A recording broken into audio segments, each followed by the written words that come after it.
अर्जुन ने कृष्ण से कहा, हे कृष्ण, करिए रथ बीच रण में, देखूं तो कौन है व्याकुल लड़ने इस समर में। दुर्योधन के विनाश में कौन उसका भागी है, विध्वंस अपना करने को यहाँ कौन कौन राजी है। देख उत्साह पार्थ का, हरि मन ही मन अकुचाए से, नष्ट मोह करने को व्याकुल और भरमाए से। हरि ले गए रथ को बीच रण में, हुआ जागृत मोह पार्थ का उसी क्षण में। हरि हुए प्रसन्न अपना काम करके, सभी का किया जीवन सार्थक गीता दान करके। मनुज को मोहरा बनाया मनुजत्व को तारने को, मनुष्य को सिखाया नहीं है केवल वो हारने को। भगवद गीता अध्याय 1 श्लोक 21-22। अर्जुन उवाच सेनयोरुभयोर्मध्ये रथं स्थापयाम्युच्युतः यावदेता निरीक्षेऽहं योद्धुकामानव स्थितान् कैमर्या सह योद्धव्यम् स्मिरं समुद्रमे। अर्जुन बोले, हे अच्युत, दोनों सेनाओं के मध्य में मेरे रथ को आप तब तक खड़ा कीजिए जब तक मैं युद्ध क्षेत्र में खड़े हुए इन युद्ध की इच्छा वालों को देख न लूं कि इस युद्ध रूप उद्योग में मुझे किन किन से युद्ध करना है। अच्युत सेनयोर्भयोर मध्ये रथम स्थापय।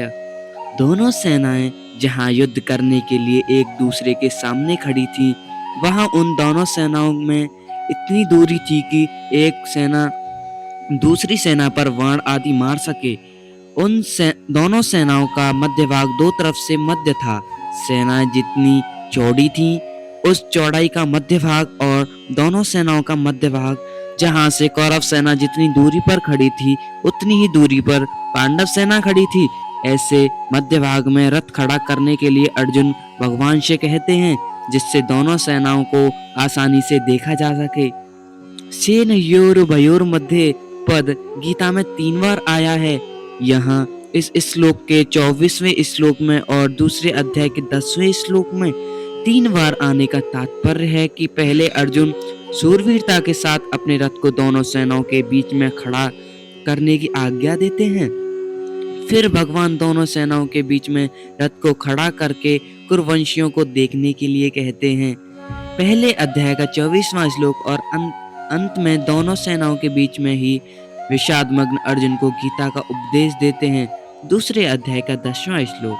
इस प्रकार पहले अर्जुन में शूरवीरता थी, बीच में कुटुंबियों को देखने से मोह के कारण उनकी युद्ध से उपरति हो गई, और अंत में उनको भगवान से गीता का महान उपदेश प्राप्त हुआ, जिससे उनका मोह दूर हो गया। इससे यह भाव निकलता है कि मनुष्य जहाँ कहीं और जिस भी परिस्थिति में स्थित है, वहीं रहकर वह प्राप्त परिस्थिति का सदुपयोग करके निष्काम हो सकता है, और वहीं उसको परमात्मा की प्राप्ति हो सकती है। कारण कि परमात्मा संपूर्ण परिस्थितियों में सदा एक रस रहते हैं। यावदेता निरीक्षेऽहं योद्धुकामानव स्थितान् कैमर्या सह योद्धव्यम् स्मिरं समुद्रमे। दोनों सेनाओं के बीच में रथ कब तक खड़ा करें, इस पर अर्जुन कहते हैं कि युद्ध की इच्छा को लेकर कौरव सेना में आए हुए सेना सहित जितने भी राजा लोग खड़े हैं, उन सब को जब तक मैं देख न लूं तब तक आप रथ को वहीं खड़ा रखिए।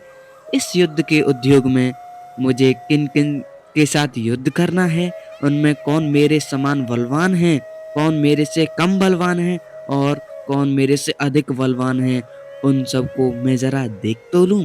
यहाँ योद्धुकामान पद से अर्जुन कह रहे हैं कि हमने तो संधि की बात सोची थी, पर उन्होंने संधि की बात स्वीकार नहीं की, क्योंकि उनके मन में युद्ध करने की ज्यादा इच्छा है। अतः उनको मैं देखूं कि कितने बल को लेकर वे युद्ध करने की इच्छा रखते हैं।